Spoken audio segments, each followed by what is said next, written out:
चलिए,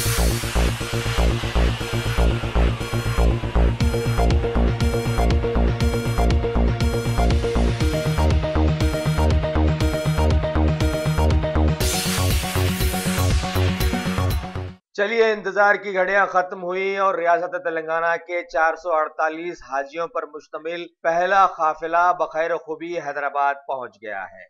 Rajiv Gandhi international airport पर उनका इस्तकबाल करने वालों में शामिल रहे रियासत के नायब वज़ीर आला जनाब मोहम्मद महमूद अली, अक़लियती बहबूद के मुशीर हुकूमत जनाब A K. Khan, Telangana state Haj committee के special officer professor S A. Shukoor, Telangana state minority finance corporation के चेयरमैन जनाब सैयद अकबर हुसैन और इनके साथ साथ बहुत सारे आला ओहदेदार भी। नायब वज़ीर आला ने इस मौके पर सारे हज्जाज इकराम को 5 लीटर्स के जमजम के कैंस हवाले किए। कस्टम्स और इमिग्रेशन की कार्रवाइयों के बाद असरा हॉस्पिटल की मेडिकल टीम ने हज्जाज इकराम का मुकम्मल मुआयना किया और फिर बाहर निकलने पर उनके रिश्तेदारों ने बड़े ही पुरएहतमाम और पुरतकद्दुस अंदाज में सारे ही हाजियों का इस्तकबाल करते हुए घरों की तरफ रवाना हो गए।